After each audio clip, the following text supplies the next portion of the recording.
welcome to the December 13th, 2021 City Council work session. Thank you for joining us in this remote meeting format we're using as our state and community continue to deal with the COVID-19 pandemic.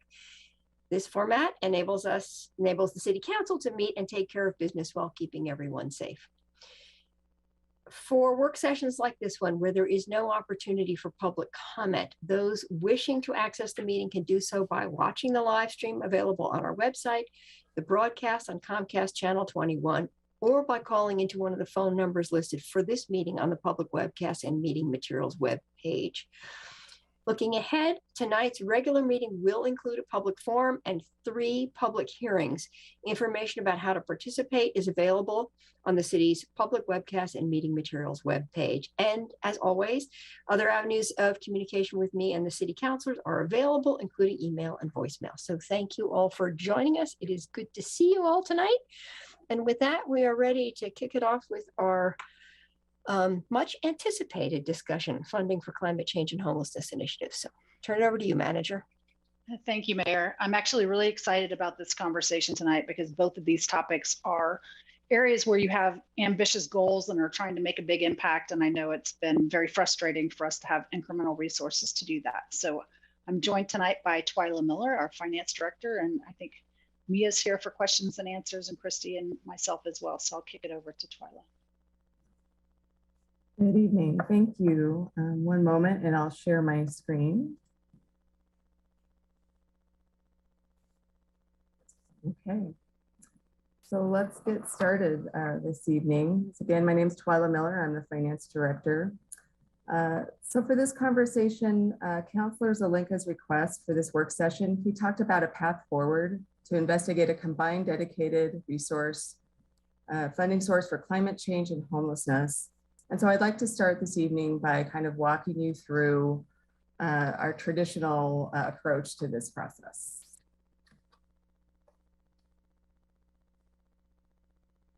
There we go.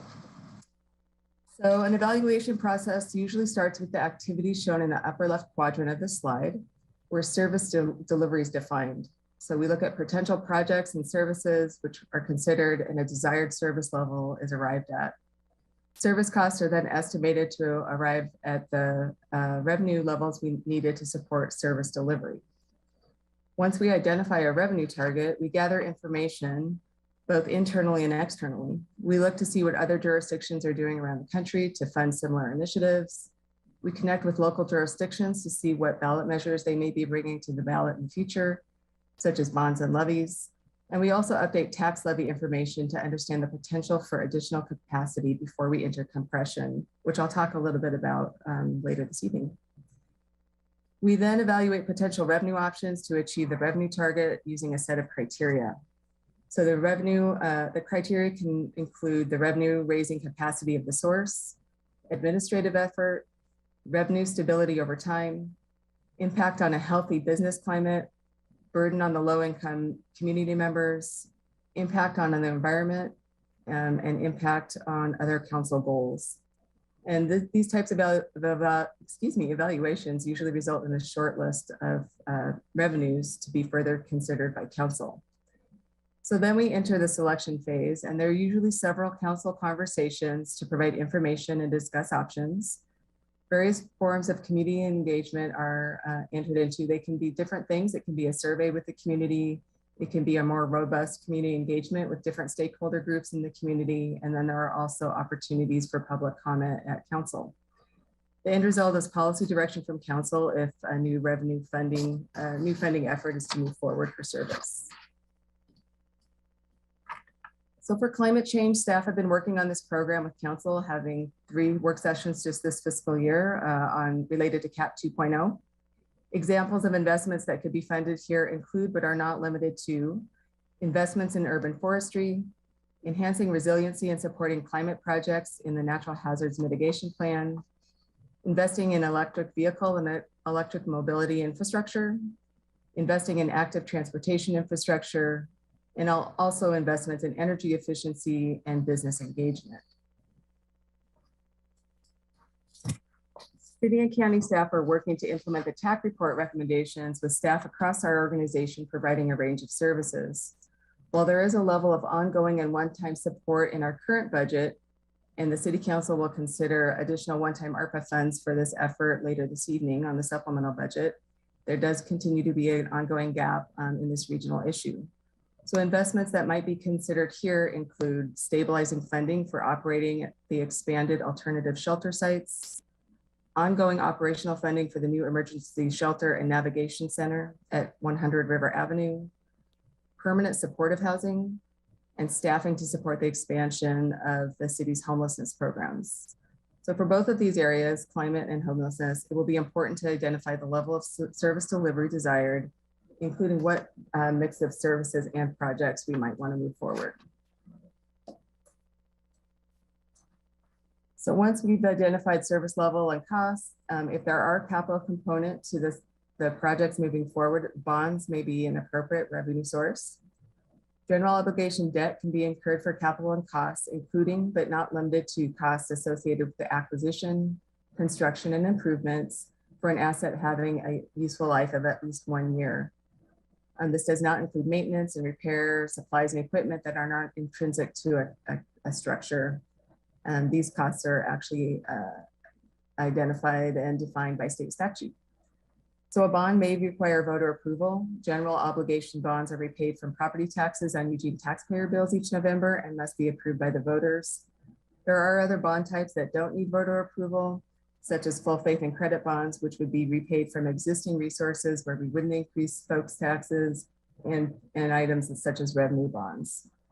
Bond levies are not subject to Measure 5's tax limitations and are not a factor when we consider compression. So levies are temporary increases to the property tax bill, and local option levies are limited for operating expenditures by 5 years, and for capital projects, a local option levy can be up to 10 years. They can either be a fixed dollar amount each year or a fixed tax rate over the time period. Local option levies do require voter approval, and they're subject to Measure 5 tax rate limitations and are the first to be compressed if the tax rate is above the limit. So these are existing city services that are funded, that would be on the ballot in the future if they were to be renewed. The dates shown here would be the latest the measures could go down to the ballot to be renewed without a disruption in service. The current street bond is set at $51.2 million, and if another street bond package were to move forward, a November 2022 ballot measure would be needed. Our current Parks and Recs levy is funded at $3.1 million and would need to be renewed by May 2023. Our current library levy is funded at $2.8 million and would need to be renewed in November of 2025. And then we have our community safety payroll tax at $23.6 million. And per our ordinance, by June of 2027, the City Council will hold a public hearing on the payroll tax and determine if it should lapse or be placed on ballot for voter renewal. Without referral to the ballot and approval by the voters, the tax will cease as of December 2028. So now I do want to cover compression in relation to local option levies. So this slide shows our current tax rate. Operating levies are limited to $10 per thousand of real market value of property for all the combined general government entities, which are Lane County, City of Eugene, the urban renewal agencies, and any non-school special districts. Once the $10 limit is reached, any local option levies are proportionally decreased first. And if those are eliminated and there's still a tax above the $10 per thousand, then permanent levies are then reduced proportionally. Compression is determined on a property by property basis, as the amount of compression that would occur depends on two factors. The first is how much of the general government rate exceeds $10 per thousand of assessed value. And the second is how much of the difference is there between assessed value and real market value in any given property. So as you can see, the general government tax rate this year for the city is $9.45, which leaves us just less than 55 cents under the $10 cap. If we were to enact a local option levy of 55 cents, which would bring us up to our $10 limit, we estimate the FY23 revenue generated would be about $9.6 million. Increases to current levies, or if additional levies added to the mix shown here, they would increase the general government tax rate, which would decrease the amount available under our cap. So for instance, in addition to this conversation you're having tonight, the county is also having some discussions about county parks funding, which includes the possibility of a new county parks local option levy. So if the county were to pass an additional $6 million levy, we would only have about 38 cents left under our cap instead of the 55, which would generate just over $6 million.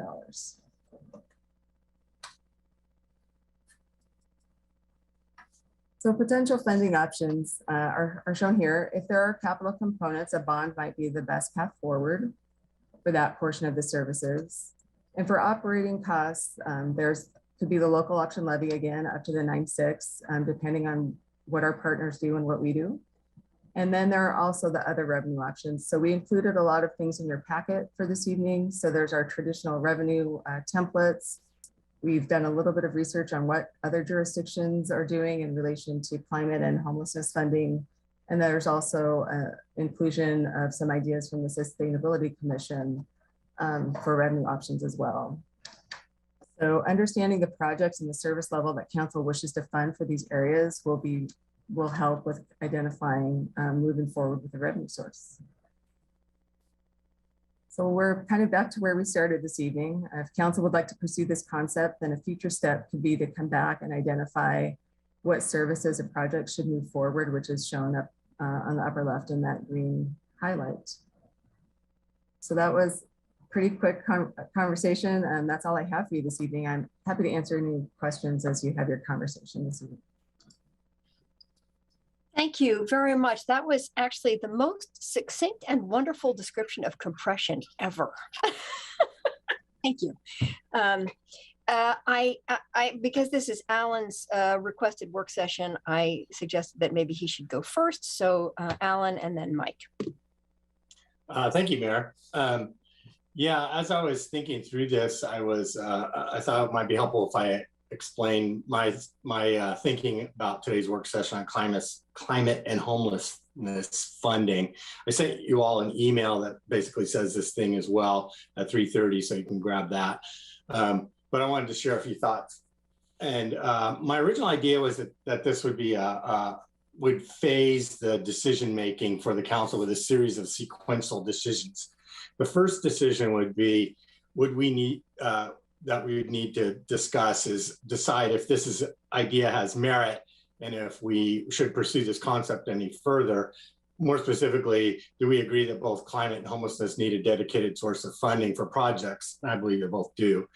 The second, and if we answer yes to that, and then the second decision would be about how we would develop and structure the funding program.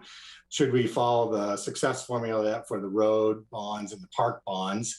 That formula has us develop a multi-year plan that we'd follow with a list of specific projects and their costs. And also we would have a professional annual audit of the spending in the projects, and also a citizen review committee on an annual review basis. But to get to that point, you need detailed plans of what a project list would look like we did with road bonds and we did with parks. And unfortunately, we don't have either of those for climate or homelessness, but we have pretty good start. For homelessness, we have the TAC report and we have the HIP report. Both need more work to get to where we have a specific list of projects that we could fund with costs. Same is true for climate. We have the CAP 2.0 and the list of potential other projects but neither of them have sufficient detail. So both of those areas would need some more resources to complete the additional and needed analysis to develop a prioritized project list for council's approval. And of course, in the development of that, we'd want to do stakeholder and public engagement and help us develop those plans. Once we've got that, and that answers the question, what are you going to buy if you vote yes on this? The third question would be, or decision would be for us, what funding source? And I don't think it would be very helpful to start there. I think I think until the other two decisions are really made, and at least are well underway. So we would need to discuss and decide what sources or source of revenue we would need for the project list, what mechanism or mechanisms. I think we could do a bond, a levy, increase the CET, Northwest Franchise Fee Agreement, and then the detailed project list would help us determine the annual budgets and the total ask. So, and then we'd have to talk about all the implementation timing and strategy for that. And I also included a process flow diagram of this if you're a visually oriented person for that as well. So that's my thinking about how we might proceed in talking about this issue. Thank you, Mayor. Yes, thank you. Mike. Thank you, Mayor. I was working this afternoon, Alan, and I'm very sorry I didn't get a chance to see your email first before the conversation. I bet it is full of lots of wonderful graphs and information that I would like to have. I'm a visually oriented person too, so that would be helpful. It is just for you, Mike. Thank you, brother. I appreciate that. And I appreciate also the conversation. I think it's a good one. And I appreciate the way you just presented kind of the 3-point outline of how we think about this. I have to tell you that there's no bigger issue for us to contend with right now than homelessness. And any conversation about what do we do is a good one in my book. I will be interested to hear you make the case for the biggest problem with us dealing adequately with the issue of homelessness is that we don't have enough money. I will be interested to hear that case being made, or if it's wise for us to potentially risk other things that we currently spend, for example, levy dollars on under the cap. I'll be interested to hear that and have that discussion. Personally, I don't believe that the biggest problem that we have with how we deal with homelessness is that we don't have enough money. I think it's how we as a council orient ourselves towards enabling people to stay stuck in unwell personally. I would be willing to bet as well that if the community were asked, is the biggest problem to solving the issue of homelessness not enough money? I would be very interested to know the community's answer. My guess would be that it would be no. So I think that I am open to all answers that get us down the road and move the dial there, but more money is not the place I want to start. For example, and I don't know, maybe somebody can tell me this. I'm looking at who all is listening during this meeting. Mark Gissner, before he left as our police auditor, having worked in Ohio with regard to health policy and a number of other public policy issues, was accustomed to looking at how large bodies solve problems. He asked the question of himself about 1.5 years, 2 years ago, how much money does our community spend on homelessness? In other words, if you took all of the money that the governments spend, and by governments, I mean us, Lane County, Springfield, everybody, if you look at all the budgets for all of the service providers, nonprofits, from St. Vincent de Paul to anyone else who serves that issue, he came up with a number that in our community, we spend about $125 million a year on the issue of homelessness. And so while I recognize that to do things the way we've discussed them in some cases, we need more money, I'll look forward to hearing more about your argument for that. Thank you. Any other counselors ready with a question? You know, I think it's an interesting question about whether we know, sort of to your question, Mike, about whether we need more money.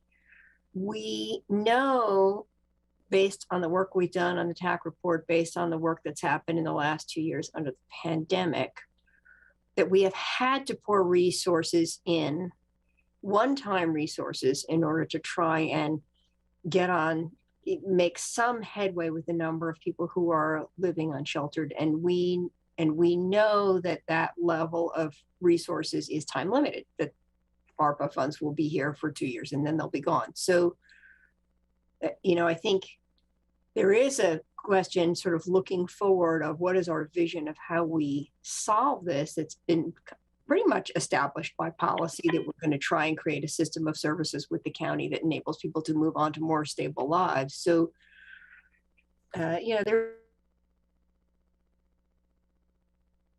just got muted. So I guess I talk too much. So I think it's a good question, Mike. I mean, we're recognizing that we're putting more into this than ever before. We're looking to the county to put more into this than ever before. We have a dire situation.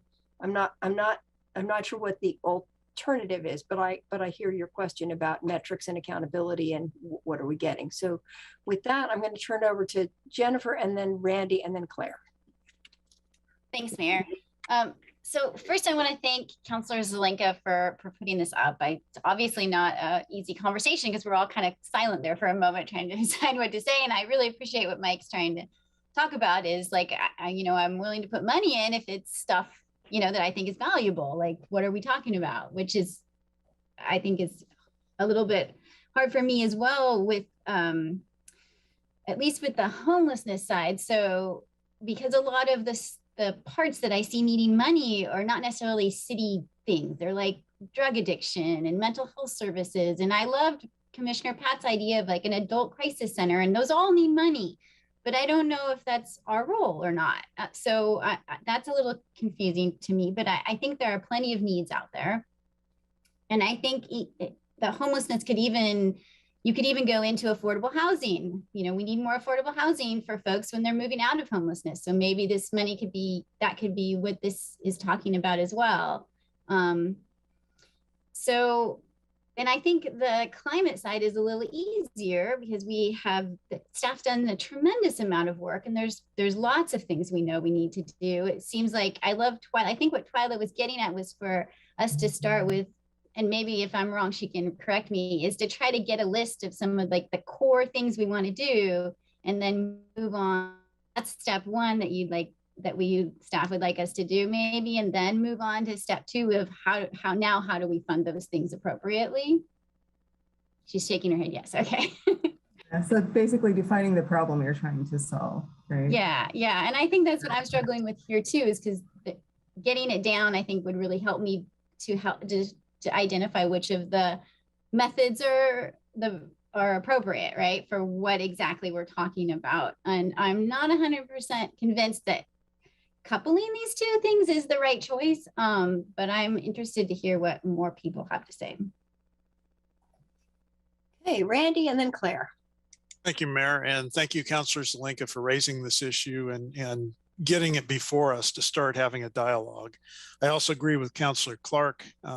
It's not that I would be opposed to raising more money, but I want to make sure we know what we're spending it on. And then Councilor Ye took the words out of my mouth.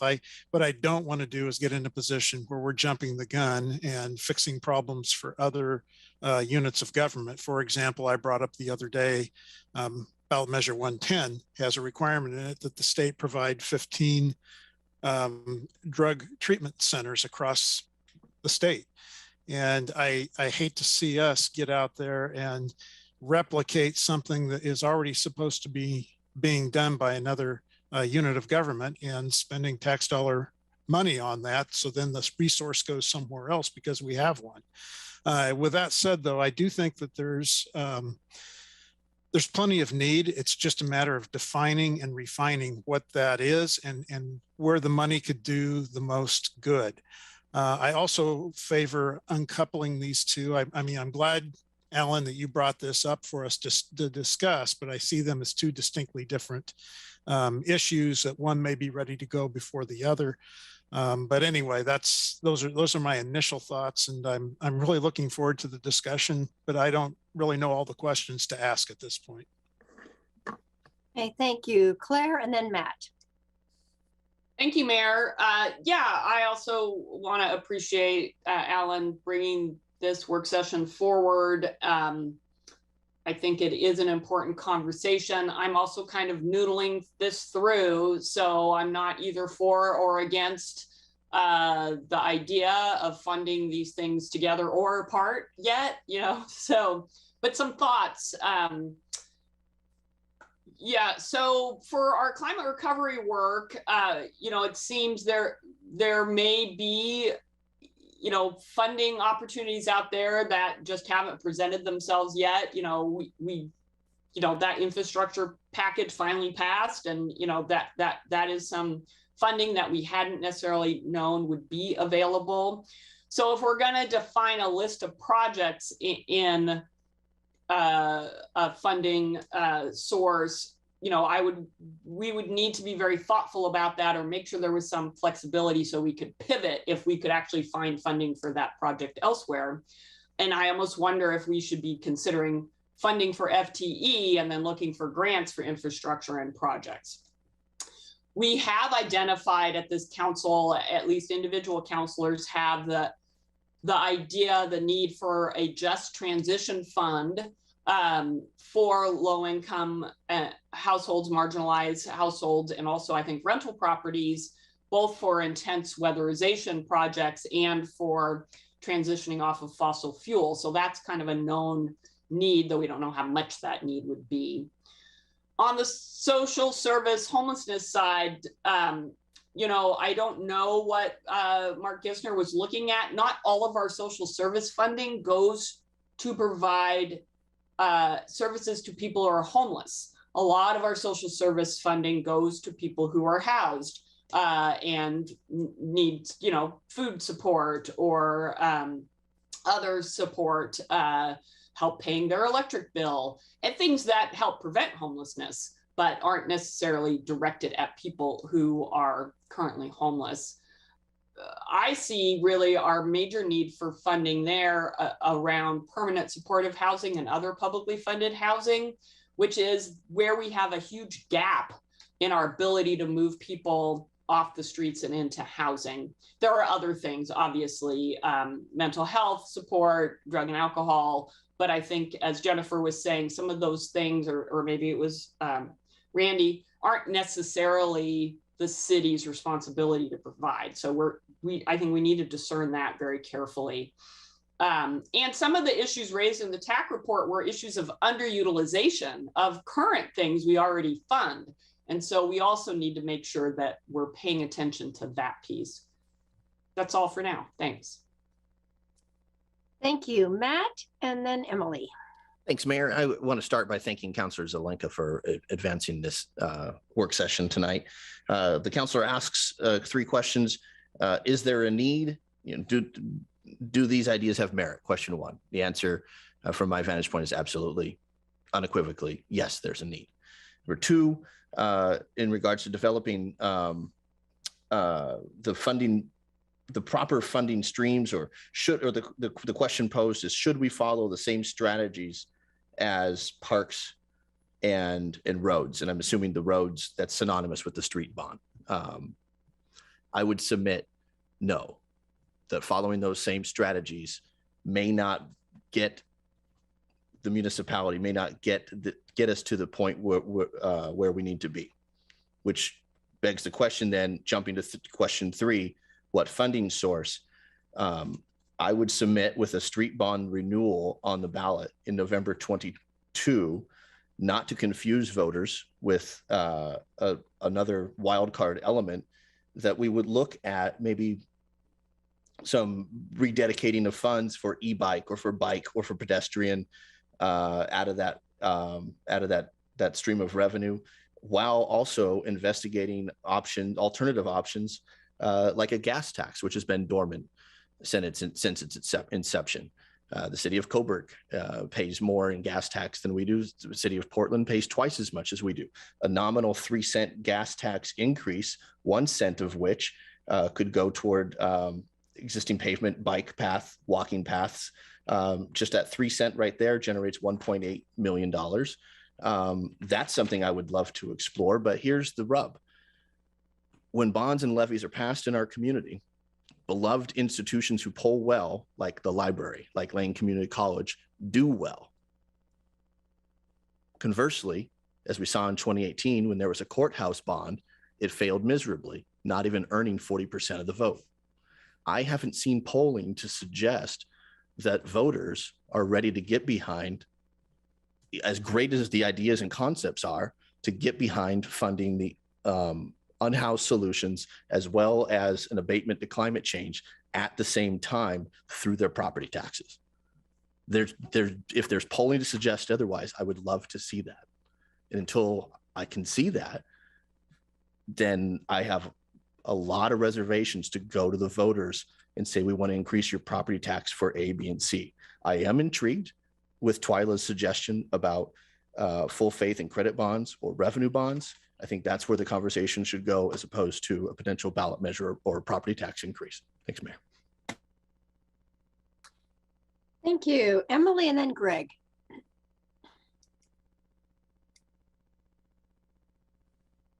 Thank you. And thank you, Alan, for bringing this forward. I think we all know these are urgent needs in our community and have been. Weather's been wacky, even if you're not counting carbon particles. And the homeless situation is more than urgent. Since this first came up, thought I did not want to include these together. I misunderstood how this was going. Thank you for the email today. So I would have moved to separate, but I can see right now that there's nothing to separate, and that is good. Big needs, different kinds of projects. I was on the revenue committee for the payroll tax and went through the big book of options. And it's really tough to find anything that brings in a bunch of money and isn't terribly regressive. So we did do the payroll tax, and plenty of people aren't happy about it, but it's tax, that's how that goes. And we are asking for a lot of renewals of bonds and levies that are really critical and we need. If we lost them, we would really be having a problem. So I just know in the past that the property owners feel often that the tax is all falling. And definitely the first thing we need to do is figure out what we want to do. What's the most urgent and effective things that we can do? And then how much will they cost? And where will we get that money?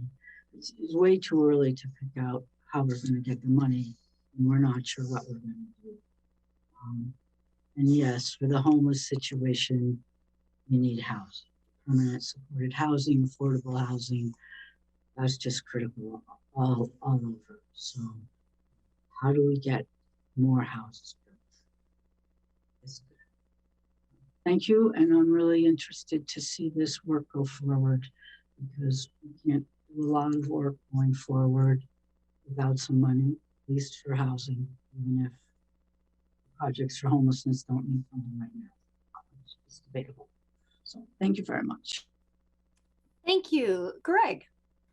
Yeah, thank you, Mayor. I apologize for my earlier static, but I was driving while I was coming back home. And Alan, thank you for putting this forward. And I think all of us support it. There's a couple of comments that I have. One, I think we need to take a step back and look at what are the most urgent priorities for the homeless. And when I look at that, I'm looking at, how do we get, more shelter for emergency and crisis situations? How do we, focus some dollars on some mental health, strategies to help some of these people who need that. But as far as the revenue piece is concerned, the things that I've heard over the last few years has been from a lot of people has been, we're tax fatigued. We're tapped out. And, if people feel tapped out, they're less likely to support any kind of revenue measure that goes on the ballot. What I think we have to do is follow the same strategies that we did with the road fund and the bond measure that we passed. our citizens need to see what they're going to get for their money. They want to see that return on investment, not financially, but am I going to see an improvement in, you know, the number of tents that are on the streets and tree lawns and all the rest of that? Is that going to go away? And, you know, do we have a place for people to be able to cover their heads during this nasty rain we've got? So those are my comments for the time being. And I haven't had a chance to read Alan's email because I was working at 3:30. So. Yeah, thank you. Greg, I would have Alan and Mike for second rounds and then Claire. Greg, I basically read my email, so you know what it says now. What's that, Alan? I basically read the email when I did my remarks, so that's what it says. Okay, I was on River Road. So to answer Mike's question, can we spend our dollars better? Probably, maybe. I think we should definitely be looking at that. And I think that's part of the decision to part of this process. You know, to me, homelessness, for instance, is the symptom of the problems. And the problems are affordable housing, lack of mental health services, lack of substance abuse services. Those things are what are creating homelessness and to some degree shelter. And so we fix those, and all of those fit under my definition of homelessness services. So I think it can be as broad as we want it to be. The TAC report showed about a $4 to $5 million deficit to fund it to combat homelessness. The HIP plan seems that the only affordable housing we're getting is ones that we're subsidizing because the market's not providing any. So unless we provide money for that, we're not going to get any. On climate change, CAP 2.0, most of those things actually were funded in it, which is part of the criticism, was that we only put in things that were funded, but not everything is in there is funded. And there's all the other projects too. So, you know, the first part of this suggested process is this meritorious to move forward? If we say yes, then I think the most important part is the second part, which is the development of the list with public engagement to create that list. And so I think that's the most important step. We don't have a detailed enough plan that says what exactly would we buy, if Greg, to answer Greg's question, and so we don't have that. We don't have a look at all the things we're spending on and what we should be spending on, what's the biggest bang for the buck. And I think that's what that process really would be about. So it's, you know, should we pursue this? Yes. On what is the biggest part? And then later we can talk about how. So direction to staff on to figure out the detailed list of projects, programs, and actions that we would want to take in these two particularly naughty areas that we struggle with all the time is, I think, the hallmark of this, and it's the most important part. And I think that, you know, federal dollars are coming, but by the time we get this list, we'll have a really good idea about that. So we'll be able to think about the how of the funding mechanism. But I was coupling them together because if getting to a coalition of yes is difficult, especially when you're solving a problem as opposed to giving someone something they already want. So building the homeless coalition and the climate change coalition together get you enough to yes. So I think we're starting now because this is going to be a long-term conversation and we have lots of time to talk about this. Okay, Mike and then Claire.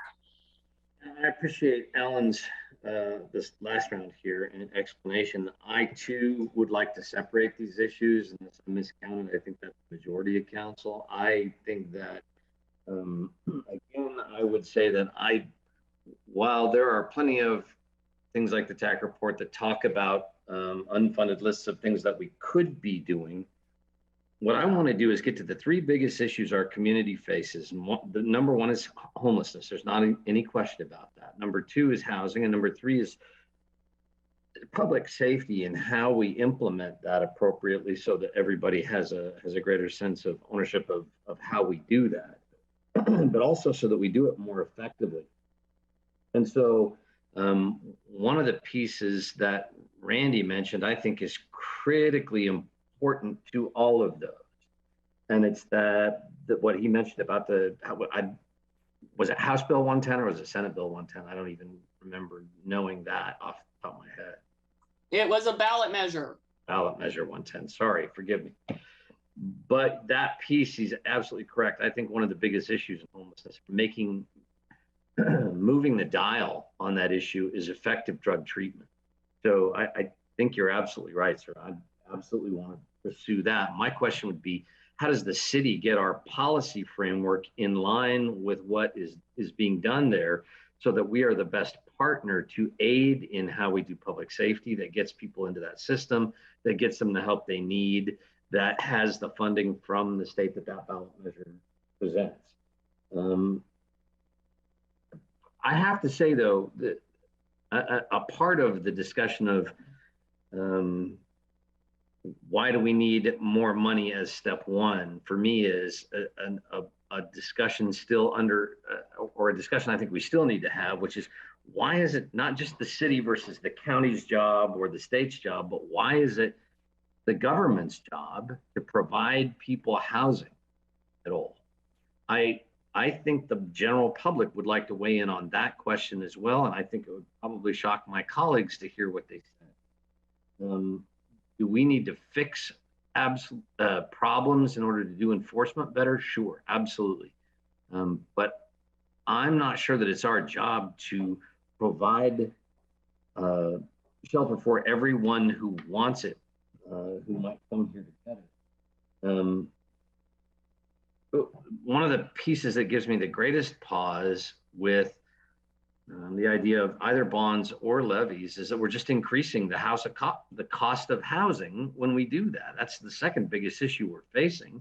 As soon as we add on more, we're increasing the cost of housing, and I don't think that helps us get to the right place. And if we're going to raise $9 million in a levy, we should be buying space from the new county courthouse for a municipal jail rather than doing some of this. So, thank you. Thank you. Claire and then Matt. So I have a question for Twyla. Would a gas tax contribute to the compression rate? No, gas tax would not contribute to compression. Because it's basically a sales tax. Right, it's not a property measure. And do you know off the top of your head what we're limited to in terms of allowance of how gas tax revenue is used? I'm sorry, can you repeat your question? What's our limitation on how we can use the gas tax revenue? It's related to the right of to use in the right of way and the roads. We can certainly get a more defined answer for you. But there are limitations. We couldn't use it to support permanent supportive housing. Correct. Okay. And the attorney may have more. Yeah. Yeah, I'm happy to answer. I mean, it doesn't kind of depend. It depends on what gas tax you're talking about. We get gas tax money from the state. We have our own gas tax. So the gas tax money from the state, which is the vast majority of our gas tax, you're talking about our local gas tax.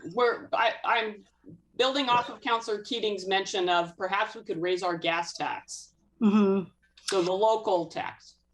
So the local tax, that is broader than the state. And if that is something you want us to go down, we can look at specifically what the bumpers are there. The one thing we do know is that any change to our gas tax does have to be voted on like a charter amendment. So that is a statutory requirement. So, but happy if that is a lane, we can figure out where the bumpers are there. But the one we do know is the vote by the people.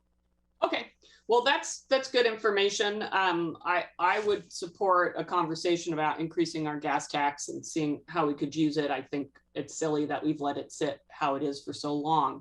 I think Matt asks another really critical question and that's about public support. And I understand and appreciate Alan's thinking that this could bring together advocates for these two important issues and help ensure, support for it. But right now, I think a lot of residents are very discouraged by how things look in terms of tents and campsites and public right-of-ways, and feel like we haven't been effective in this area, and therefore would not be inclined to support paying more taxes on that work. So I think we need to build up some credibility on that front before we are ready to go out to ask voters for funding there. Now, I realize this is very early in this conversation.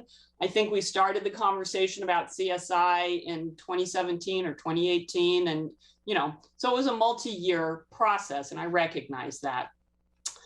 And then on a more particular thing around, who would pay and for what, I don't know that I would support the city being the agency to provide mental health and substance abuse treatment, even through a contract with a nonprofit. But I would support engaging in partnerships with Lane County Public Health so that they are responsible for that, but fostering partnerships like we did with the Buckley House, our sobering station, which was created through funds that both the city and the county provided, and then that we still help support through our Human Services Commission funding. So that kind of thing I'm totally in support of and think we should have a role in. But it's a lot of things to dial in, and the idea of having a specific project list, I'm not seeing how that plays out in practical terms, unless we got a commitment from the county, which I also think would be challenging, right? It's a complicated situation that we're trying to puzzle through here.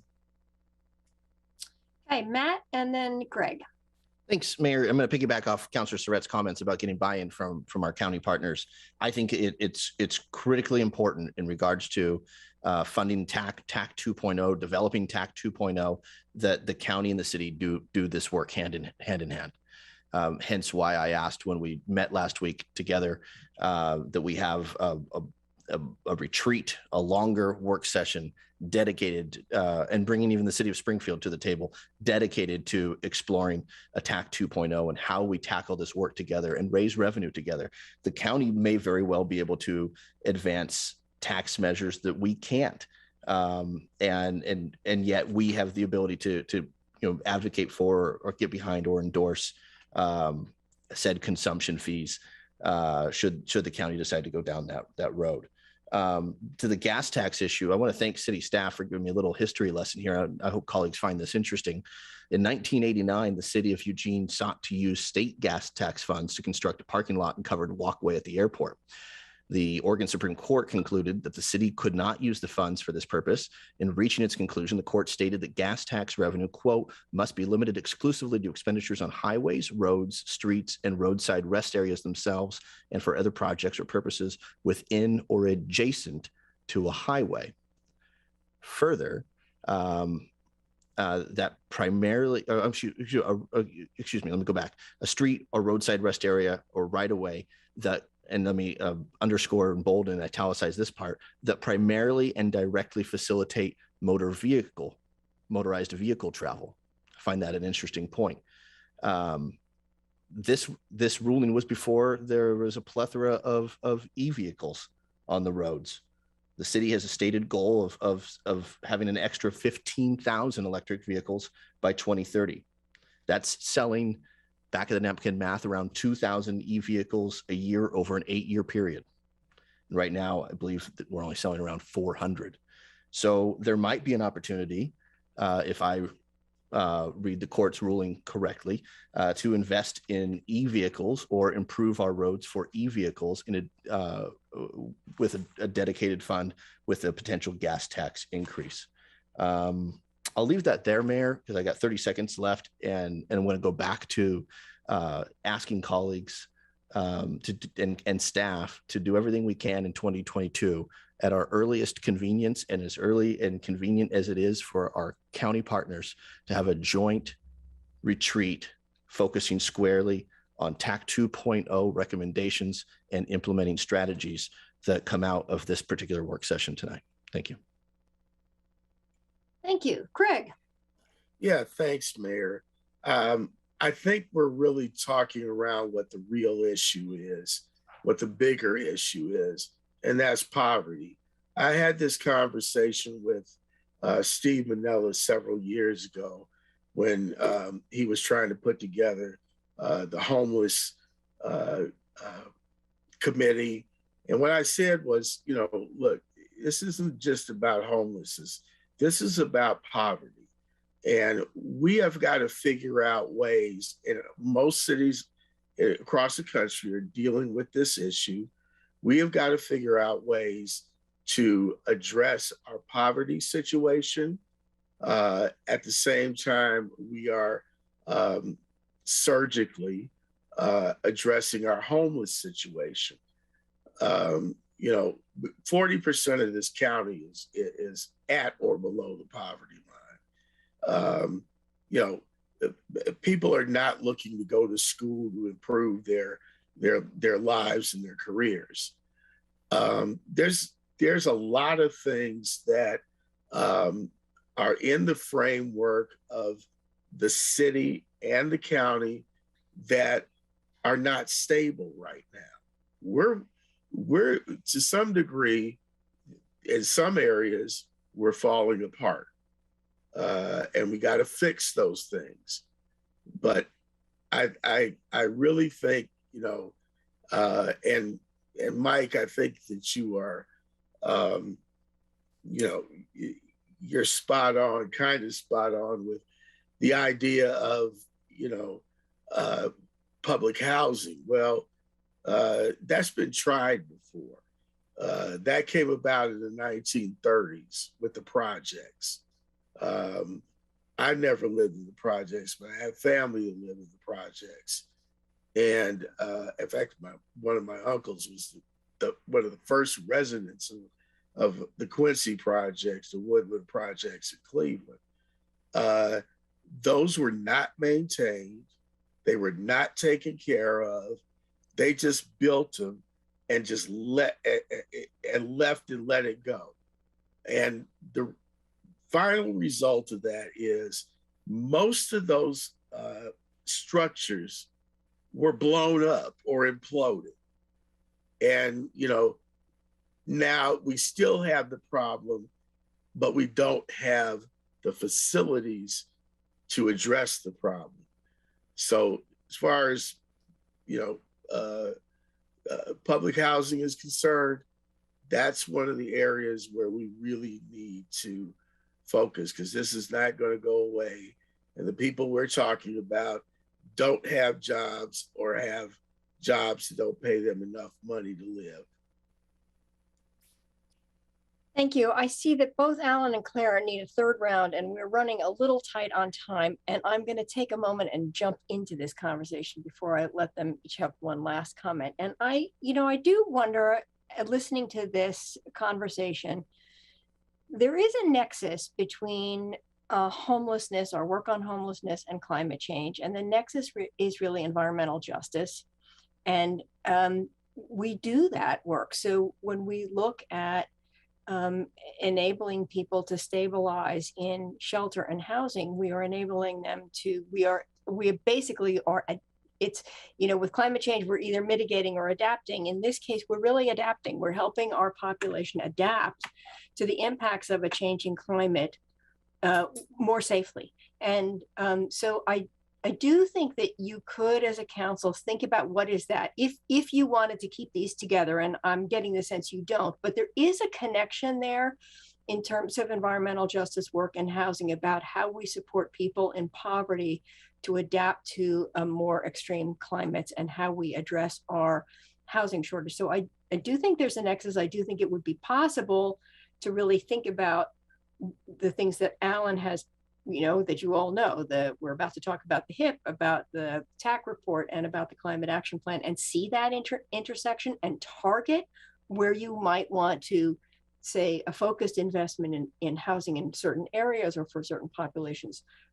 We know, and we're going to talk about housing downtown, funding housing in our next work session. So it feels to me like there actually is a connection that's very much a city connection, that's very much embedded in major policy decisions that you as a council have already made. So just putting that out there. And Alan and Claire, I'll let you have just each, if you could keep it short so we can go on to our next agenda item, that'd be great. Sure. Thank you, Mayor. My interest is in moving both of these issues forward. Parallel tracks to get to a list is basically what I was talking about. Whether or not we combine them in the end into an ask for revenue is something down the road. But both of these things are important to get a handle on. What I think is important here is staff direction. So we have asked a lot of roadmaps of the staff lately with a very limited resources from staff. And what I'm trying to get at is clear direction from the council, signal to the city manager to provide the resources and develop the lists of actions, programs, projects to do with public engagement and public involvement, and have that be a priority for staff work. In the absence of that, this isn't going to happen. And I agree that the timing of this right now isn't good, but these things take a lot of time. They take a lot of time to get off the ground and get moving. I agree that if we did this tomorrow, it would fail. I don't think we could do it. If we had to do it until the camps are gone, we couldn't make this work, especially with the homeless piece. But we have time to build solutions and build credibility and create that work that we need to do to figure out what it is that we're trying to work on. If we agree that these two things are high priority issues and we want the staff to do that, then giving them direction to do that is really what I think is the next step in this process. I'm not sure the council is really ready to do that, but I think having a conversation about funding options is way premature if we don't even know what we'd spend it on. What's the list? And what's the most effective, cost-effective way to deal with these two issues? We don't have that list. And I think that's the work that we need to do and figure out, are we spending our homeless dollars in the most effective way? And if we had more dollars, what would we spend them on? What about climate change? What's the most cost-effective ways for us to meet our portion of the climate change agenda in trying to get the greenhouse gas reductions? The state's doing a lot, the feds are doing a lot, but there's still going to be stuff we're going to do. We're not in this alone. We still have to do some stuff in order to meet our goals. But so I think it's really about sending a signal to staff. All right, Claire, and then Mike. Thank you, Mayor. I just put my hand up because I was a little concerned about the discussion that Councilor Evans brought up about the projects. When I was speaking about publicly subsidized housing, I'm referring to the housing we already build with our community development block grants. So built by Homes for Good, sometimes built by St. Vincent de Paul, sometimes built by Shelter Care, Cornerstone Housing, sometimes built by private developers that get our low-income rental housing property tax exemption. So that's what I'm referring to. I'm not suggesting that we start building towers of public housing that we then leave to rot. I'm talking about the things that we are already good at and have a track record of success and provide really good quality housing, not for anyone who just shows up and asks for it, but people who stay on a list for years and years and wait until there is a unit available. And then to Councilor Zelenka's last points, I feel like we've had a great deal of engagement on our CRO and we have lists of stuff people would like us to be doing. So I don't think there's any lack of lists there. You are correct. We need, we haven't, except for some limited things, we haven't given staff direction. And I don't know that a majority of council is coalesced around what some of those next direction pieces are.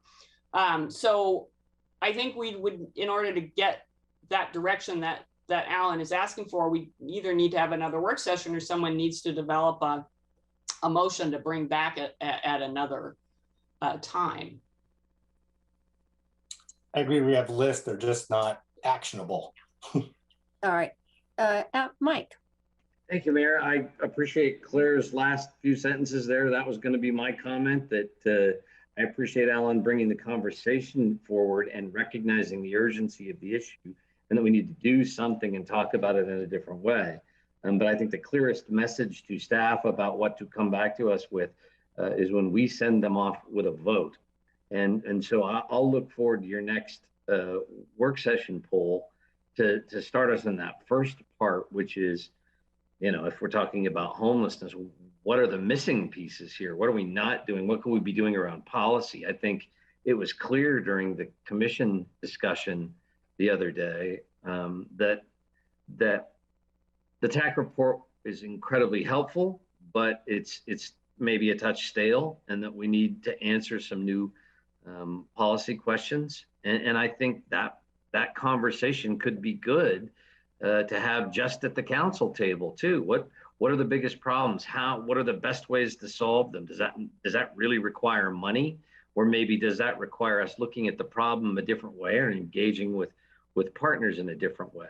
So I'd look forward to being in favor of having those conversations, you know, on Wednesday, if we could, you know? So that's the part I think we're missing before we get to, okay, let's create a list and how much money will that take? Thanks.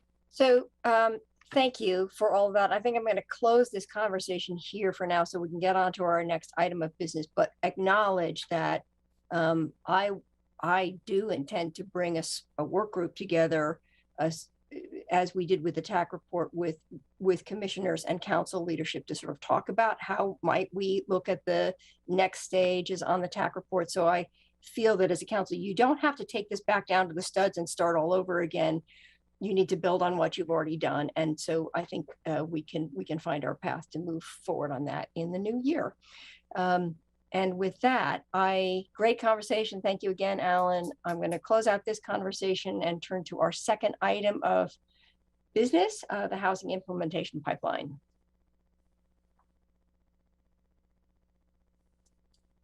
Manager, you kicking that off or? All right. Sorry. I am. I was sort of absorbed. I was trying to think about where that last conversation was left and what I am or am not supposed to do with it. So that's, sorry.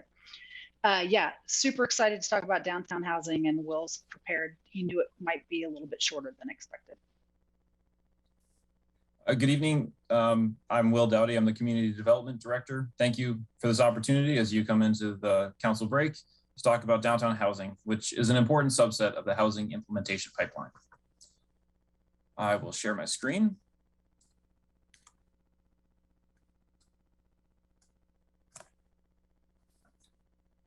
So here we start, and now we move on. So first, an overview of why this topic matters, then some background info about the housing in this area today. We'll stay in the land of numbers to talk about what's in the pipeline, and from there shift to opportunities. Let me first define the two key terms that are at the title of this work session. For the sake of simplicity, the housing implementation pipeline uses the 2004 downtown plan boundary, which you can see here on the left. This stretches from Lincoln to Hilliard. It goes from Shelton McMurphy on the north to 13th and 11th on the south. So that's the boundary we're talking about most of the time when we say downtown as anywhere in the HIP. As for housing, this discussion falls under the overall housing supply part of the HIP. So that includes affordable housing, moderate income housing, and market rate housing, which you can see in the very familiar diagram to you on the right. Now, why spend this time on downtown housing? I know you've heard this before, but it's worth saying again, at least in summary. Put simply, downtown housing matters because it is good for downtown and good for the rest of the city. Thinking broadly, downtown housing is integral to any number of comprehensive policy goals. Whether you're looking at climate goals, the transportation vision, parking challenges, tax base for city services, infrastructure maintenance, protecting farmland and foothills, easy access to community services, or recruitment for economic development, housing that's located downtown plays an important role. Downtown also needs housing. This was a need before the pandemic, but the last couple of years have elevated the urgency. When people work from home and stay close to home for all their needs, we realized how few people have their homes downtown. Downtown is at a fragile moment right now. You all have enough experience with its ebbs and flows to understand how powerful shifts in momentum are for the city center. Now, looking ahead at the coming months and years, what happens? Whether the pandemic is finished in weeks or years, the needs for office space are changing in a way that strongly resembles the e-commerce shift in retail. And if you look at downtown with X-ray goggles, you've got all these commercial leases that are this hidden layer of decisions impacting downtown.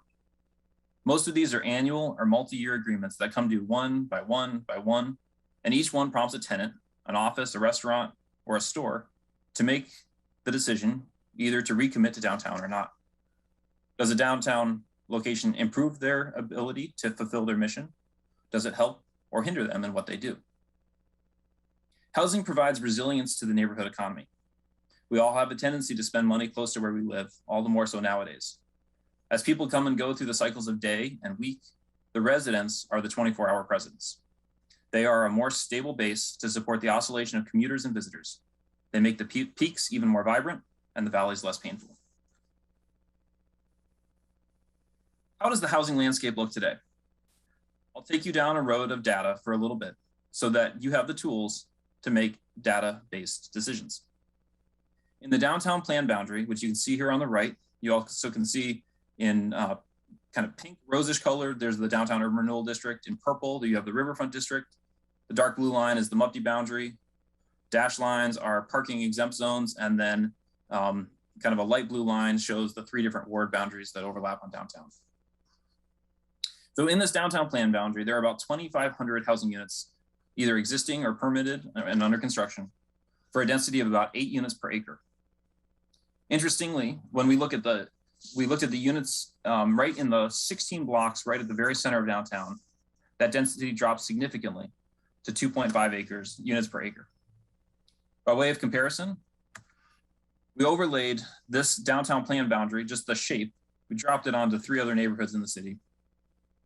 We found densities that are about 1/3 to half as much as downtown overall. All of them are more than that, those 16 blocks at the center of downtown. So those are overall numbers. If you look at the unit composition, and I told you we're going to get into some data here, there's about 500 income qualified units, or 20% of the units in downtown.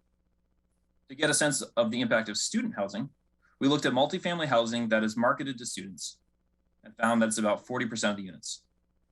By process of subtraction, that means there's about 40% remaining that are market rate while also not being identified as student housing. And of all the units in downtown, somewhere between 94 and 100% of them are rental units. So with those numbers in mind, I think it's helpful if I share a couple of relevant facts about them. First off, downtown is a great place, certainly not the only place, but a great place for affordable housing, because the walking, biking, and transit options can dramatically reduce personal expenses, not to mention the convenience of a variety of services, including the library. The same advantage of transportation can be listed for student housing. Not to mention, it's also the location of Lane Community College's downtown center and one of the neighborhoods closest to the University of Oregon and Bushnell University. So not surprising to see student housing. Lastly, rental housing should also not be surprising in a neighborhood that's predominantly multifamily. In multifamily housing, the balance between rental units and condos is heavily weighted by what's going on beyond our city, national and state laws and lending practices. And since the days of the housing bubble, there are more challenges to developing condos than there are for rental units. So that's where we are today. What do the next 5 years look like? That's the HIP period.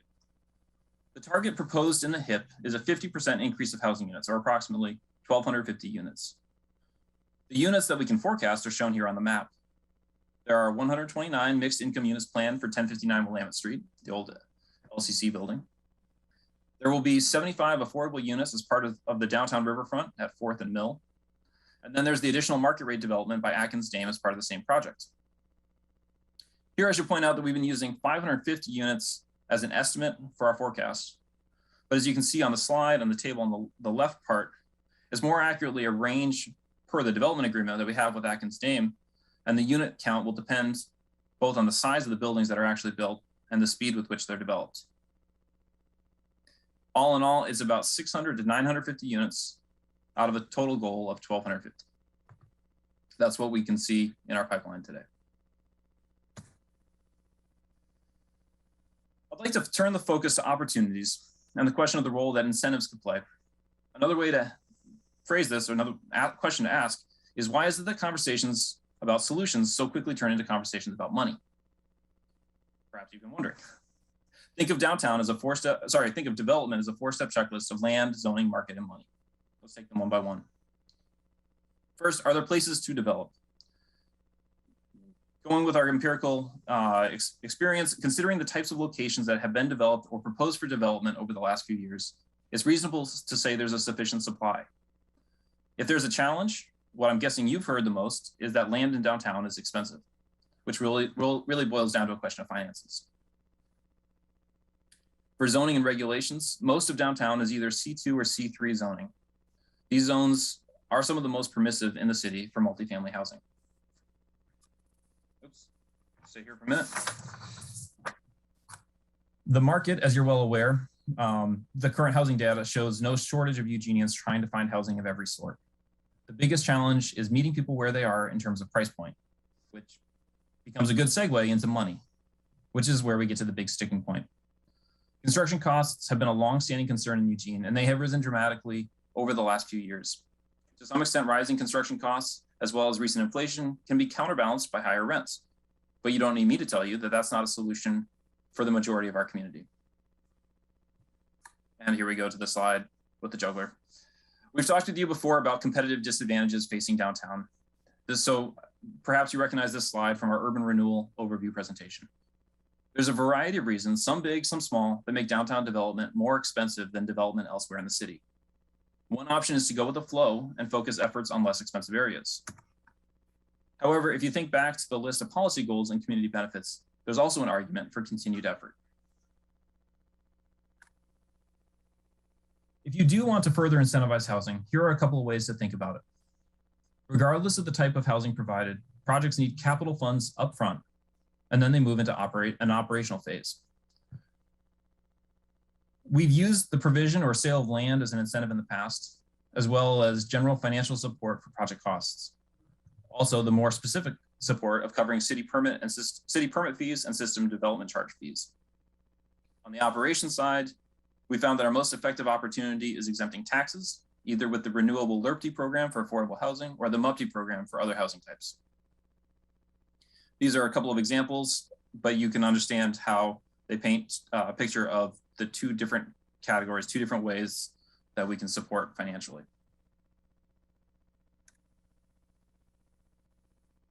In 2004, there were 1,009 units downtown. We've seen a 150% increase of housing in 17 years. That's astonishing. Imagine downtown without the 1,500 households that have been added since 2004. And imagine that version of downtown, the one with only 1,000 units. Imagine that trying to face the pandemic today. Buildings like these have been the difference. These buildings have all been built with city support. Importantly, none of them have been built by us directly.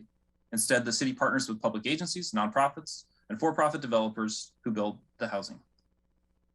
Together, they've significantly improved downtown, and when you look into their stories, you will find a whole string of creative support from the city. Not only tax exemptions like LRPTs and MUPTs, but also land banking, disposition of former city office building, city fee assistance, financial contributions in the forms of loans or grants, construction of public parking, and transferring bond authority. Now, within the overarching framework of the HIP, we're turning our attention to the next generation of housing downtown. And the question is, what tools should we bring to the table? The option we presented for you today is about returning with more information. If you so choose, we'll follow up on what we've shared today with more specific strategy scenarios, looking at potential package of incentives, locations, and income mix.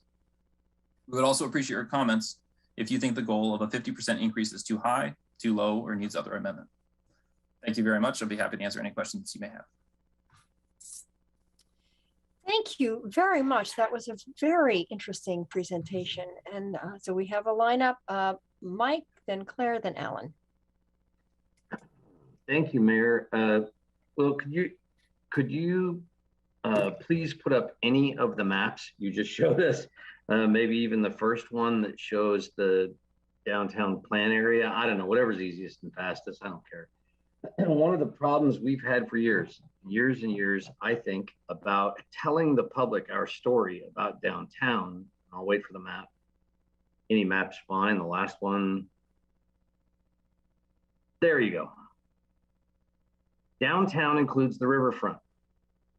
We have had discussions for years now saying that there are barriers to the riverfront. You can't easily travel from here to there. Everything when it was a discussion about City Hall said the riverfront is not downtown. And I think those communications have hampered us in this process. But I want to get past that because I believe now, as I always have, that the riverfront is part of downtown, just like the plan shows us that it is. I believe the other issue is that we currently stop that on the west at Lincoln. And I think we need to think about downtown differently too and include the transportation corridors. That's why I've mentioned probably at least 20 times that I think we ought to be adding all of those incentives, and I mean all of them that you mentioned, to 6th and 7th as transportation corridors and out 99 if necessary, because I think what you're talking about with regard to the characteristics of how do you get to more affordable housing being built by the market, we need to both incentivize and stop restricting the market when it comes to what can be built. Market doesn't fail, it simply produces what we have told it we want from it. And what we want may be too much. So I would suggest incentivizing up and down 6th and 7th for multifamily housing gets us affordable housing because the cost of the land is significantly less than in the core, but it leads directly to the core with all our transportation work, and that a lot of it is C2. So just in the zoning itself, it's more affordable to do. Some of it is bare already, so there's no, demolition costs. I think the smartest thing we can be doing to bring on markedly affordable housing for people to rent in the most quick fashion is for us to focus these efforts, yes, on downtown, in the fashion that the downtown plan currently represents, which includes the river, but also on 6th and 7th. And I will look forward to having more conversation on that as we go. Thanks. Thank you, Claire, and then Alan. Yeah, thanks, Will, for the presentation and the maps. I appreciate the data. So I support the motion that's in our packet, to have you come back with some more specifics. I think to what Councillor Clark was saying, I think I tend to agree about his analysis of 6th and 7th and would think that would be in addition to, not instead of, this work. And as far as your question about the 50% increase, I mean, one, how was that selected? Would be my first question. And two, is it practical? Is there a forecast or an analysis that's been done to say that there's either enough vacant land or land being underutilized, like for a single story surface parking lot, for example, or possibly potentially redeveloped in the, to housing to provide for this 50% target increase? So that's kind of my question back to you. I can't answer your question without some more information. Sure. I could have been probably more clear about this in the presentation. The goal is a arbitrary. It's a round number kind of goal. 50% is not. It's not one that's based on a careful selection of what we think is possible. It's an effort to try to make a significant step forward with downtown because of the reasons we've laid out, and to pose it as a question for the community of is it something that we should strive for? I mean, I guess it's a question for you tonight. In terms of the land that we've seen, when you look when you look at some of the recent development projects, some of these have been public initiated, like 1059 Willamette. The Lane County had land that was used as part of the Fifth Street Market expansion and affordable housing associated with that. When you look at projects like that, also when you look at some of the things we've seen recently, either proposed or actually done with private development, you see either underutilized vacant buildings. You see one-story buildings that have had maybe struggled with tenants. You see a little bit of parking lot redevelopment.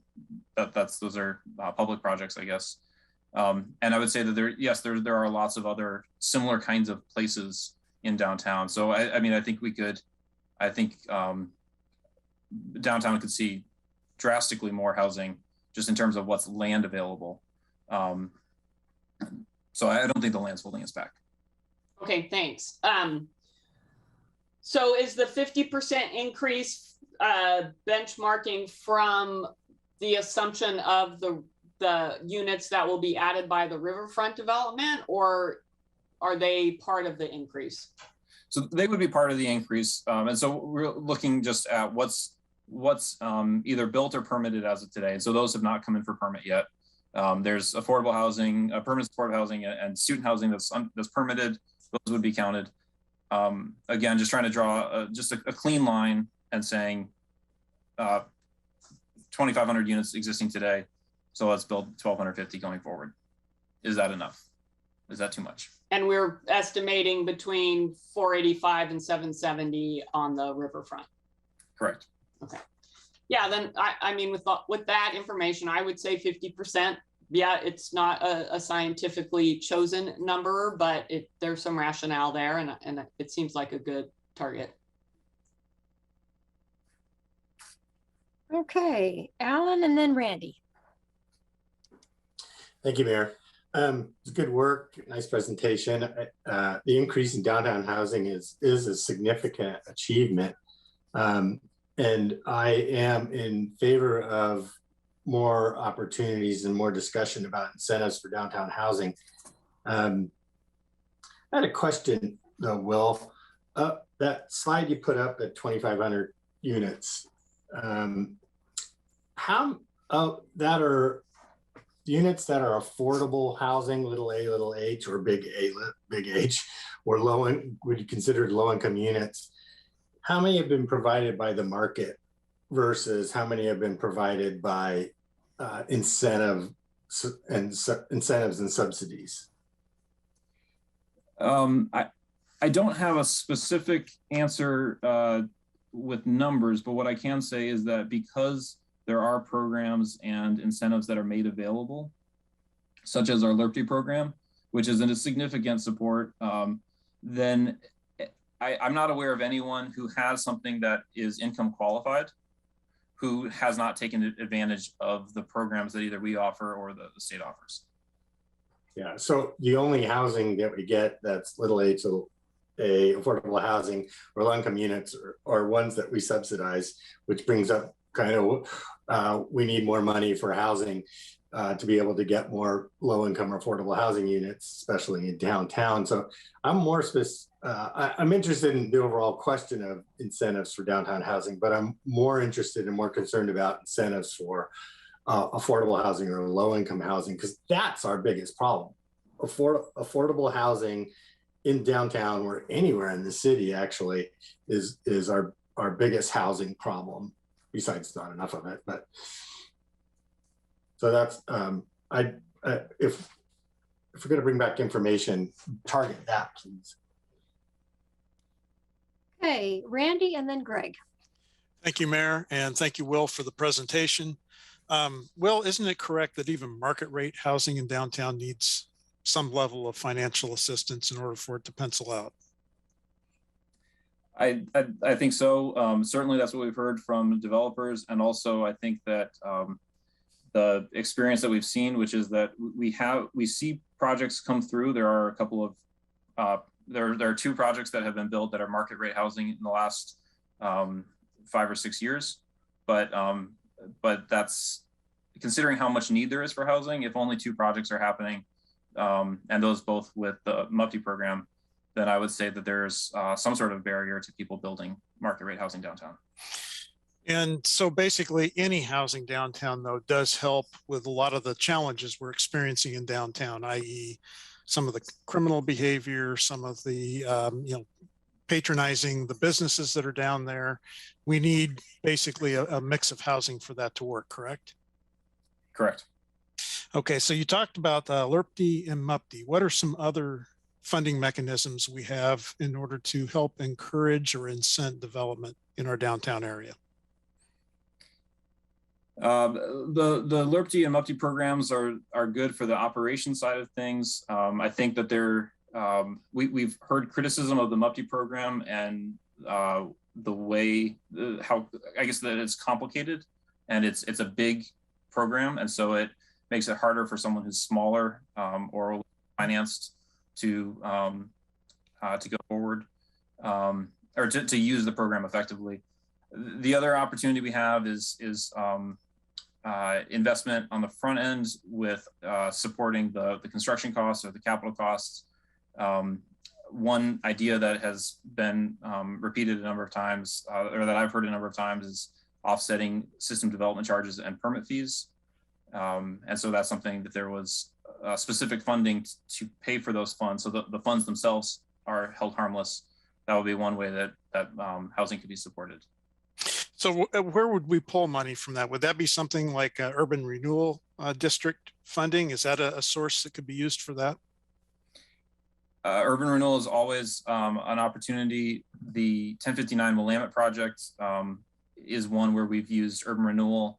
We've used Affordable Housing Trust Fund money. We used moderate income fee from a MUPD project. And we used federal funds to purchase the property. So that's a most recent example of a project that uses multiple funding sources. I would be interested in having more specific info on this, so I support coming back to us with more information.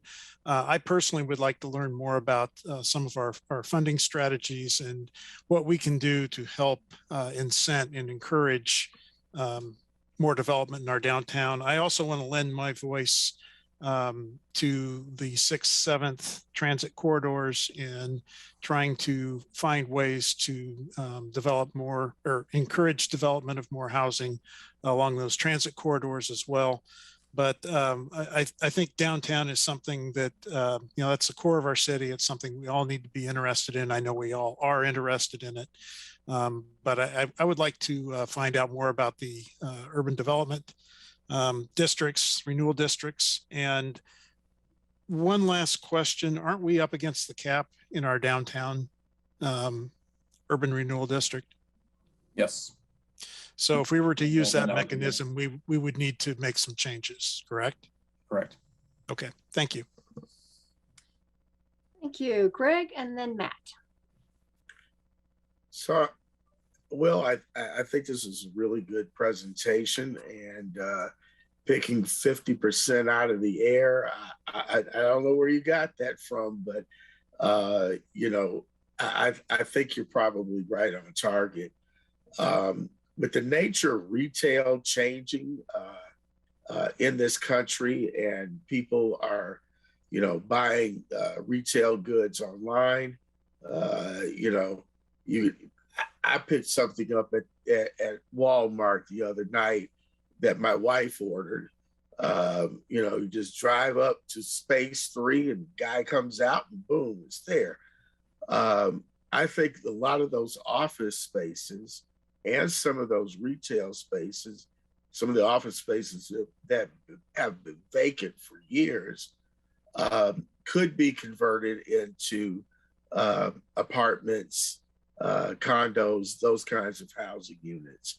What are the prospects of us being able to do that working with the private sector? Those kinds of conversions, I think, are definitely possible. You kind of have to go building by building to figure the addition of plumbing and some of circulation. Sometimes when you take an old building like that, then there's a lot of accessibility that needs to be addressed. I know I've heard people say that there's things like the system development charges is a conversion rate can be something that starts to have a higher impact to the project costs. So I think that there's some truthing that needs to be done with all of that. But again, that's where something like a MUPD, the MUPD program is less conducive to someone who wants to do the minimum of 5 units than which you might find in a conversion of a smaller building than if you're ready to go forward with 100-unit projects. So let me ask this question, City Manager. I hope you can answer it, because I know it's been presented before, but it's escaping my mind right now. What is the overall vision for downtown, say 20, 30 years from now? Councilor Evans, I don't know if other people can hear right now, but I can't hear what you're saying. Oh. Went quiet. Okay, I'll turn my thing off.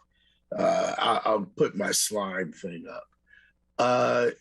I'm asking about what is the vision for downtown in the out years, 10, 20, 30 years. What is downtown going to look like, and how are we planning for that?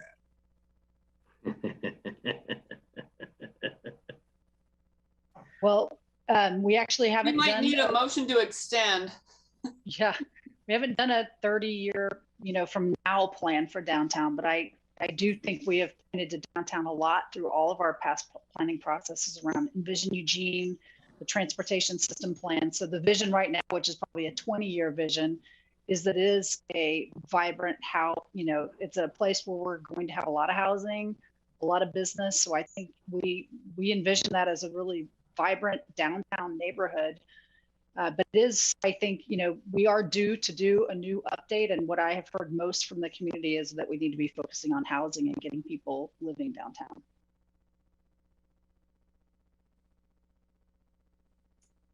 Okay, thank you, Thanks. Matt.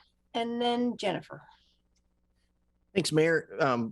Manager, when you say getting people living downtown, as much as an ardent advocate for renters as I am, as being the only current renter on council, when I hear a stat like 94 to 100% of the residents downtown are renting, I wonder, is part of that vision to have more of a balance between folks who put up roots and they're there for, they're there for the long haul, mixed with renters? Does part of that 20-year or 30-year vision, when, who knows, when I'm still on council 24 years from now, like my predecessor was, are we going to be talking about a mixed economy, truly a mixed economy of renters and homeowners downtown?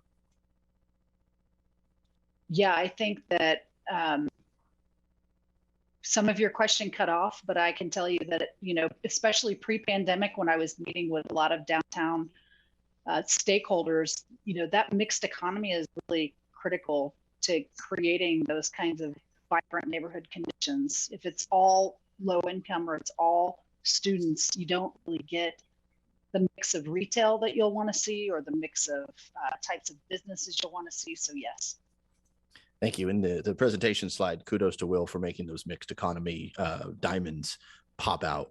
I'm rather proud of the work this council's done to get behind the old Lane Community College Montgomery Ward 1059 Willamette project. I want to see more of that. And please, before I ask, I want to say we live in bizarre times when Councilor Mike Clark gives a Randy Groves and Matt Keating stump speech about building along transportation corridors. I was pleased to hear the enthusiasm shared from among colleagues. And I want to know, Manager or Will or any of our, as Councilor Zelenka calls them, certified smart people in the room, are there any folks who can talk to me about how council goes about establishing a transportation corridor renewal zone, specifically around 6th and 7th, West 11th, Highway 99, River Road, et cetera? So I'm seeing Mike Clark nod his head, and I'm not hearing everything. So is it just my thing that's cutting out? Okay, so Will, you're in charge. Point of order, we need to make a motion to extend if we're going to keep going. Well, yeah, I just think, well, we can do a motion if you want. I'm just. That would make me feel better. Okay, if it'll make you feel better. I move we extend till 7:15. Second. All in favor? 1, 2, 3, 4, 5, 6, 7 opposed. 1, and that passes. Okay, 7:15 it is. And then we must stop at 7:15 because the public forum line signs up. Thanks, Mayor. In the interest of time, after this particular inquiry is addressed, even if it's, hey, Matt, we'll follow up via email. I'll happily defer or yield my time. But I'm quite intrigued with the prospect, and I think it deserves a lot larger conversation. Answered simply, you could do a poll for a broader work session to talk about the topic. If you would like to meet, I'd be happy to meet with you. I'm sure a couple of my other colleagues would be happy to meet with you. If you have got specific questions, that would be helpful to work through prior to a larger council conversation. Okay, great. Thank you, Mayor. And I yield the rest of my time. Okay, Jennifer. Thanks. So I'll try to make this quick. So Will, thank you so much for the presentation. It's really great. I also support the motion. I think I'd love to get back, like many other people already said, incentives that are, targeting different levels of housing and affordability and different types of housing if possible. I also had questions about the 50% increase. It sounds like it's a little arbitrary, but maybe what you're really getting at is how aggressive we want to be. And I think, at least for myself, I want to be fairly aggressive in this. I agree with my colleagues that the intersection of public transportation and affordable housing is super important, and that's what we have downtown. I also agree that 6th and 7th also provides that same intersection. And like Claire already mentioned, it doesn't have to be this process, but I think what Mike brought up is extremely important, and that's something we should, it looks like we might get a work session on it. So that would be fantastic. I would love to approve that. Okay, that's it. Okay, second round for Mike and then Greg. Yeah, I just want to appreciate it. My colleagues who said that, Jennifer, and certainly Matt, we agree on another point too. We agree on two of them actually. One, I've said many times I'm going to put out a poll for the issue on creating the urban renewal district on 6th and 7th, and I haven't done it yet. So sorry for that. And I think the time is right for us to have that conversation and look at the pieces. The second part is I will mention something about the lack of ease with regard to condos and the financing of them. Doing a little bit of that from time to time, I can tell you it's not as hard currently as it once was to finance condos, especially with loan limits going from, $350,000 2 years ago to $647,000 this year. It's an easier thing to do now than it used to be. And I agree with Matt yet again, that the mix of ownership versus renters in our downtown is critically important to me as well. Thanks. Hey, Greg, one last comment. Yeah, thanks, Mayor. I too have been beating the drum for 6th and 7th for the last 8 years. And it seems like things are starting to come together now with moving ahead and some of the ideas that are popping up out of LTD. We're already running LTD down that corridor. But what we need is housing and we need businesses. I'm not casting aspersions on the little hotels over there, but I wanted to see if we could have an urban renewal district that began at Four Corners and would terminate at Beltline. And part of that reason is that now that part of Highway 99, we now have it in the city's portfolio. So I think that we have more flexibility to be able to do that. But when I had the conversation with Denny and a few other people, it's like, that's going to take a long time, Greg. So I think we need to look for some other tools, or maybe be creative and create our own tool to incentivize, both housing development and business development along that corridor. Okay, thank you all. I am going to turn this to Jennifer to put a motion on the table. Thanks, Mayor. I move to direct the city manager to return with information about opportunities to provide further incentives for the development of downtown housing. Second. All in favor, please raise your hands. 1, 2, 3, 4, 5, 6, 7, 8, and that passes 8-0. Thank you very much. Great conversation. See you back here in 20 minutes. We're adjourned.